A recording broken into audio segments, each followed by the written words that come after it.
Hi guys, what's going on? It's Robert from MCS, and finally we are available on YouTube. It's been a while, but for the record, this is our first live interview, our first coin review also, and today we've got a special guest, Sebastian from Tixl.me.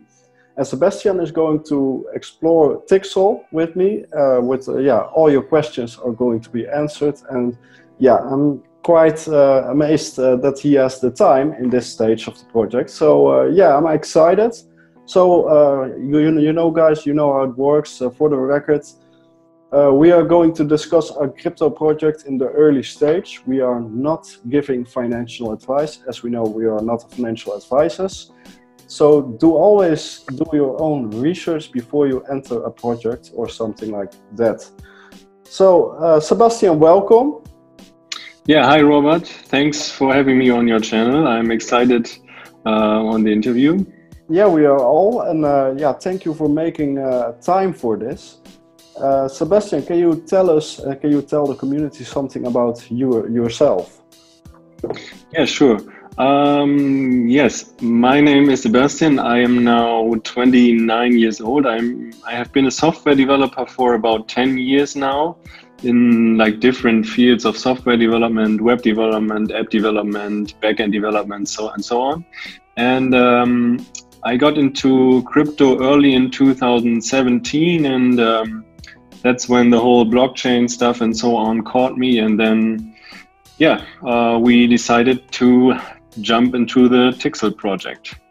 All right, and how is that game possible? Because I was entering the crypto project also in 2017, but just like an enthusiast. And how you get in touch with guys to create their own blockchain?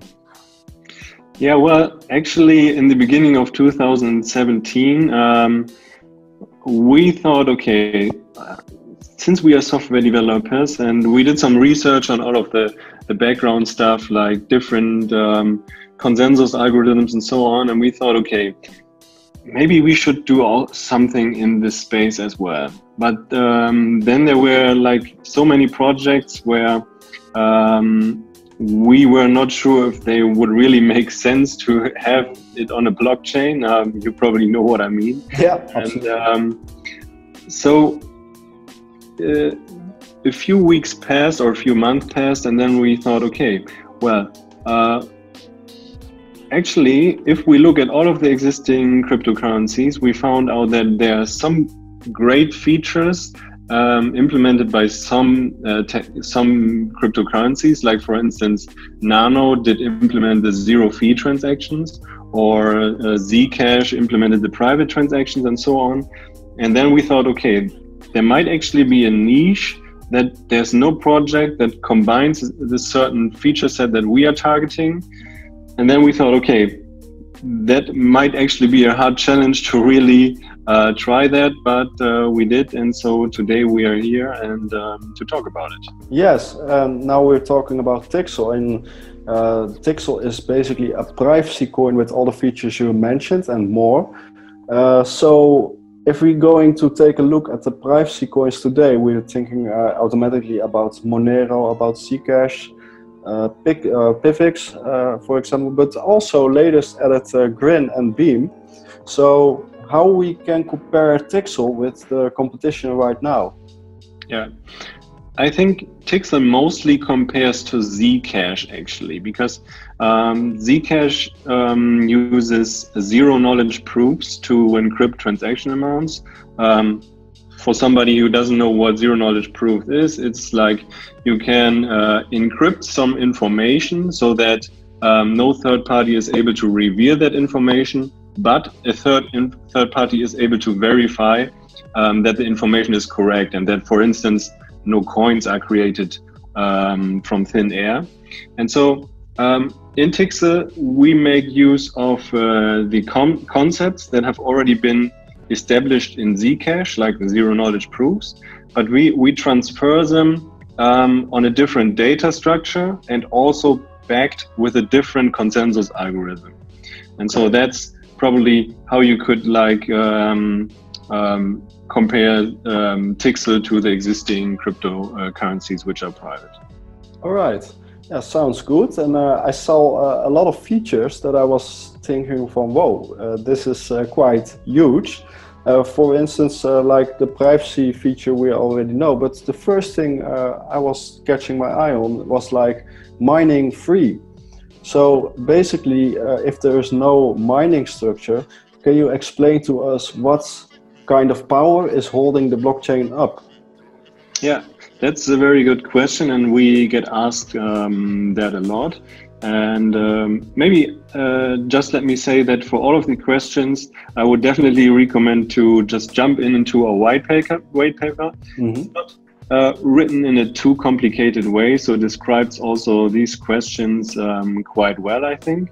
Yeah. But let's maybe jump to this section where we talk about that a little bit. And that is, for example, all about the consensus protocol or the node incentive program. So we pretty much are going with the same approach that Ripple is going with. We have zero fees, so that means transactions are completely free on the ledger. There's no fee in Tixl you would have to pay. I know Ripple has got a very low fee for spam protection, but we might talk about that as well later on. Mm-hmm. But so what people ask us is, okay, but who should run the network if nobody receives like any fees from the people who do the transactions? And we think that in the future, when there are big Tixl holders, people who really are motivated to ensure that the network is running well, that those people will have, or those organizations will have an intrinsic motivation to host nodes so that the Tixl network will run in the long term. On the other hand, we want to make sure that for the first time where we don't have like people who are owning a very huge amount of Tixl, we want to motivate them to host Tixl nodes. And so we'll be launching a Tixl node incentive program. And that is a program where we have 10% of our total token supply, which we will use to pay people who are actually hosting nodes. So okay, that also leads to different other questions in terms of decentralization, because if we manage who gets paid for hosting nodes, then you've got like questions, okay, what criteria is important for getting paid? Is it like how many transactions I am validating or so, or is it my uptime? And if the company behind Tixl decides on the fee that is paid to each of these nodes, that is of course completely centralized. And so currently we are working on more finalizing the concept, making it more like sophisticated.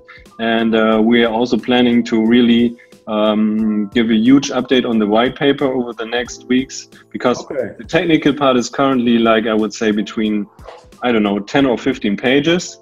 Mm-hmm. And the ideas are explained very well, but based on the ideas, there are a lot of questions that cannot be fully answered yet, but we are working on that. And so, the idea is to have a mix between the intrinsic motivation and a fee paid from the total token supply.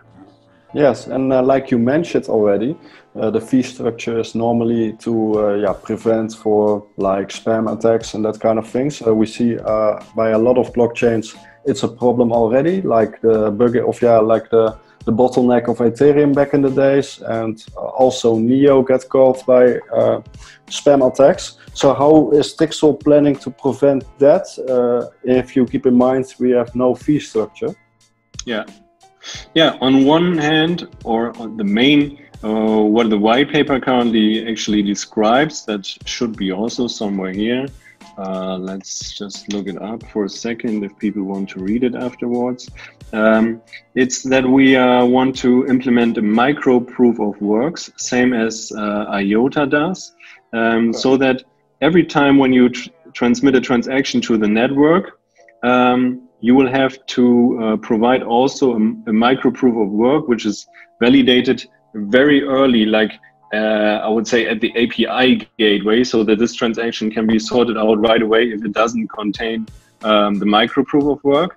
And this is one way how we try to tackle the spam protection.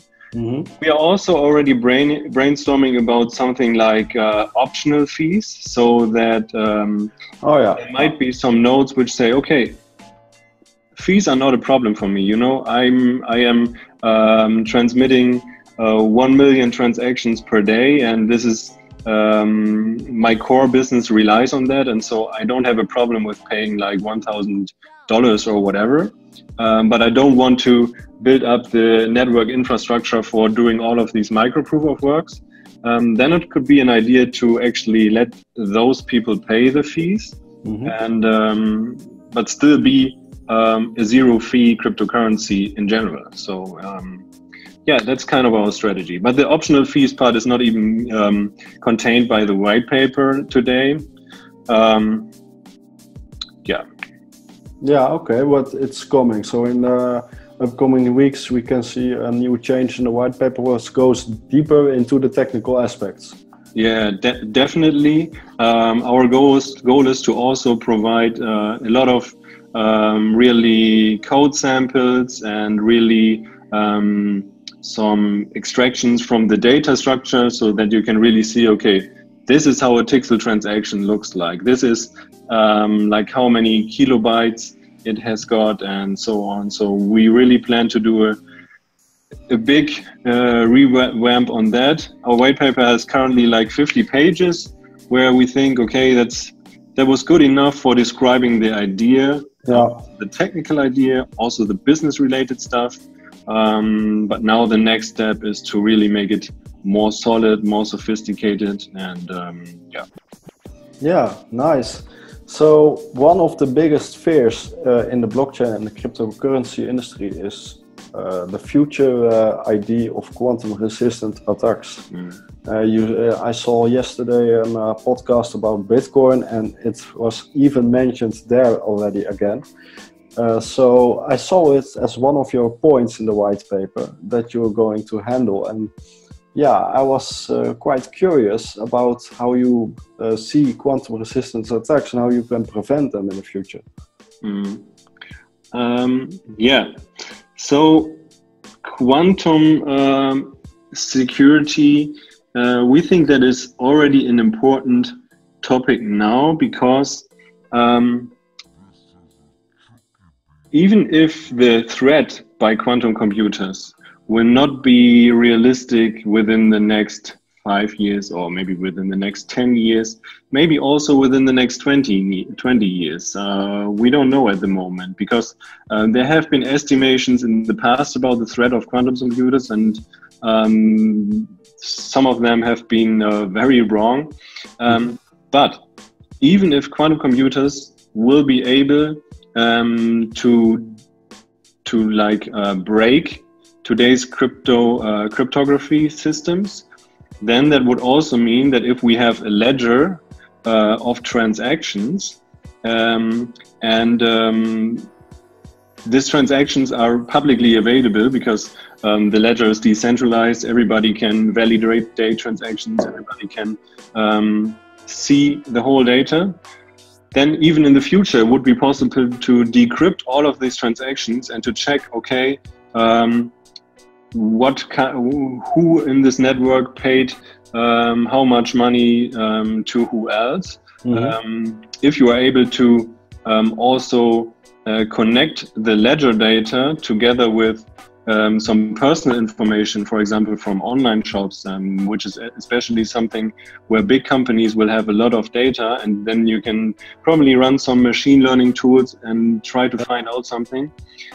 Then it's already important today to think about this and to have an idea about dealing with it. And we think today's cryptography allows us to already be quantum resistant. There are crypto systems that allow doing quantum secure signatures, like XMSS, for example, which is also mentioned in this chapter, or like NTRU, which is not for the signature part, but for the encryption part.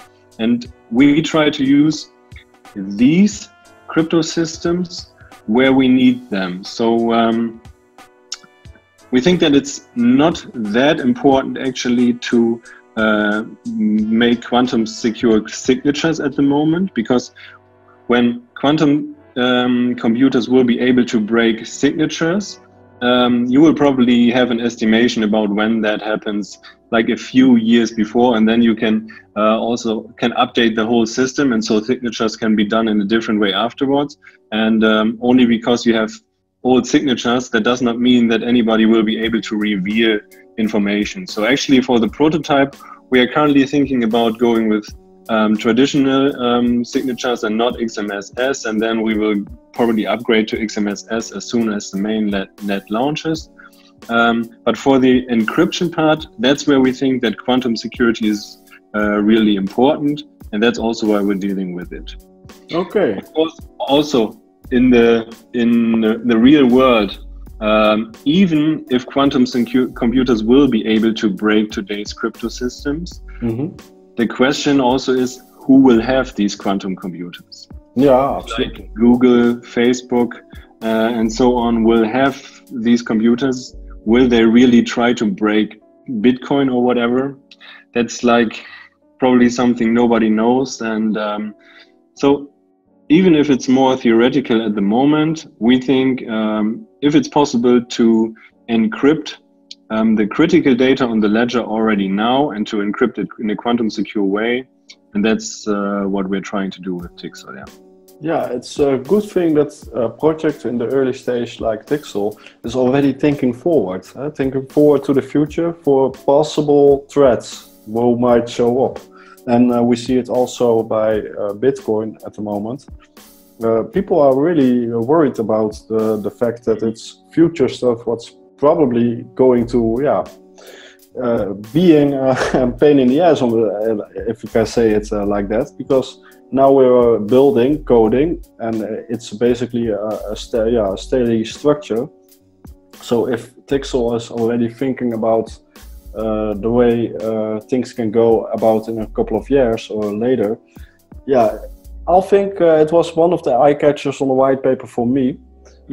I'm definitely looking forward to the more technical parts who is going to show up in the upcoming weeks. But like you mentioned, when the mainnet comes up, the mainnet is scheduled for next year, Q3, Q4 next year.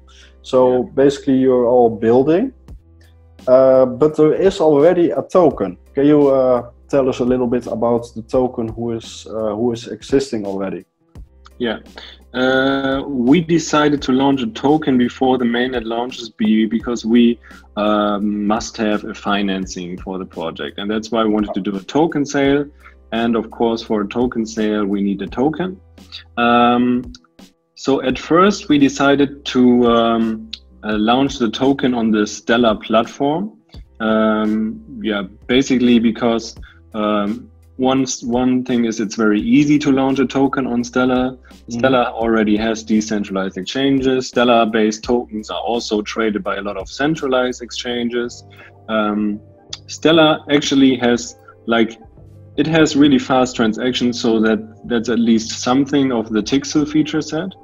And but then there was the time when the Binance chain got more and more popular. Yeah, and also Binance launched its decentralized exchange. So then we decided to move this token to the Binance chain, so that on the one side we can try to propose for a listing on the Binance decentralized exchange. That's what we are currently doing. And then on the other hand, we see more and more centralized exchanges also listing Binance chain-based tokens. We are also seeing that Binance is putting a lot of work into the platform, into the decentralized exchange. So we think that this is really a good solution for Tixl. So we moved over, and we received actually almost only positive feedback from the community regarding that decision.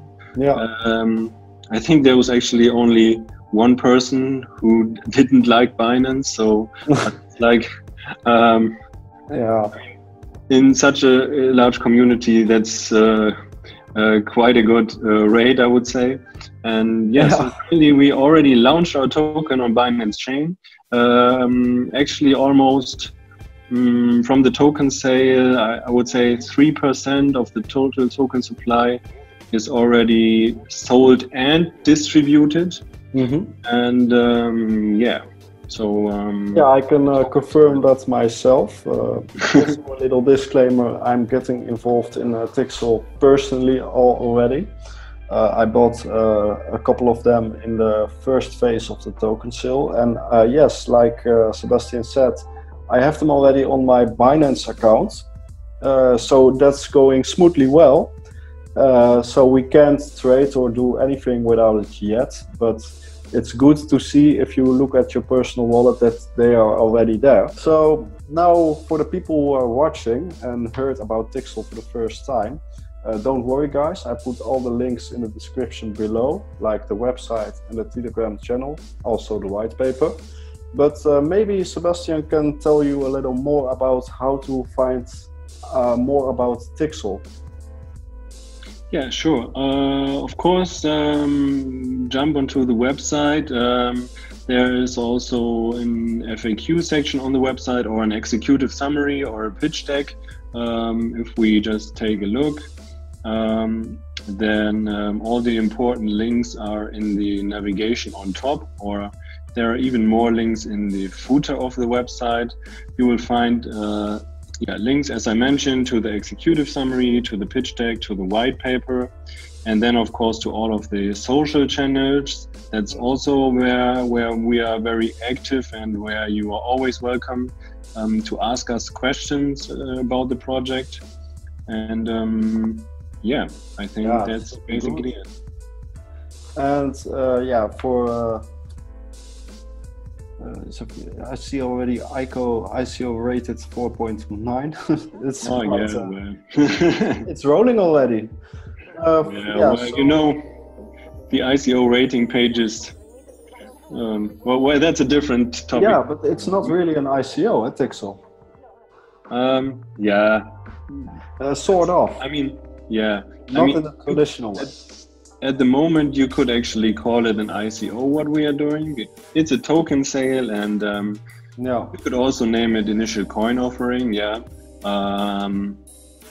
But yeah, we decided to jump on these listing pages as well, of course, because like it brings some traffic on the website. Yeah, absolutely. So good for SEO, and if people look for Tixl online and these pages are ranked high, then they will find the project through these pages as well. And so yeah, so I've got one final last question from our community for you.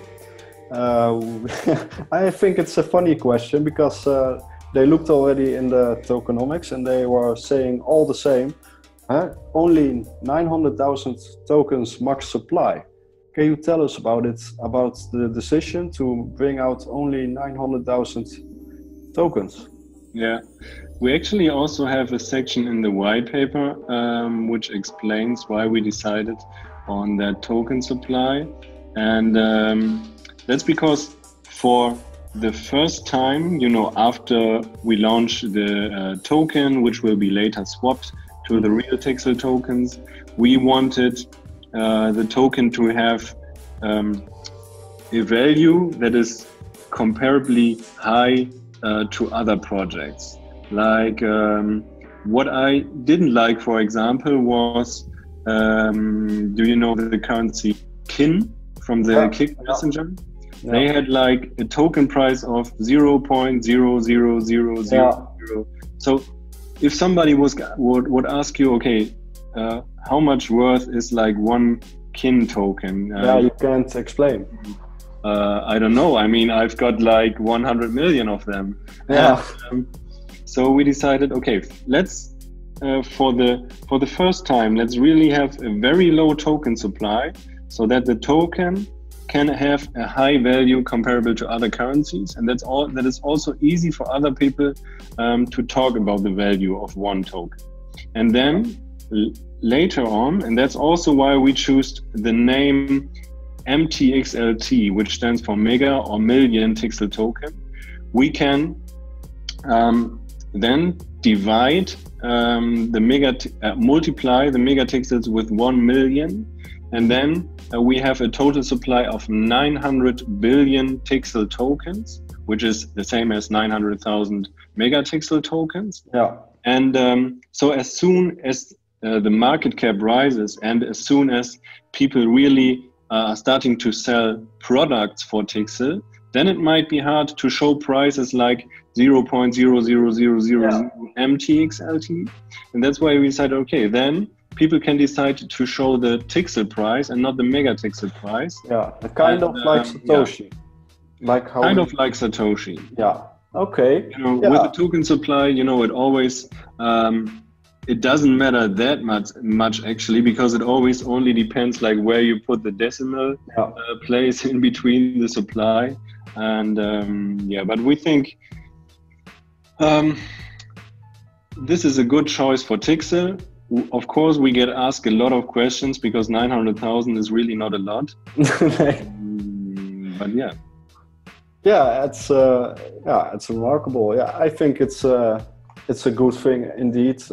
Like Kin, we can't even talk about prices. I don't know if they exactly want to have a remarkable price like 1 cent or something. They are focusing on a whole other scale of use case for the token. So yeah, like 900,000 megatixel, the main currency, and if you divide it, it's become like 1 million Tixls a megatixel. Okay, so Sebastian, can I thank you for your time so far? Yeah, I know it's a quite busy moment. You're now in the second phase of the token sale. The community is growing, the attention is growing. So yeah, thanks again for your time, for being with us. And for you as watcher, I will recommend it to check out about Tixl in the links below. And you can find Sebastian also personally in their Telegram channel. And I will hope you watch soon again. Yeah, Robert, thanks for having me on the interview. Appreciate that. And hopefully it was also some good information for your viewers. Yeah, absolutely. Yes. Yeah, I know for sure they're gonna like this. This is like the early stage of a project, and we all like, heard it here the first, no? So Sebastian, thank you, and we will see. Maybe we speak again in 6 months. Yeah, thank you.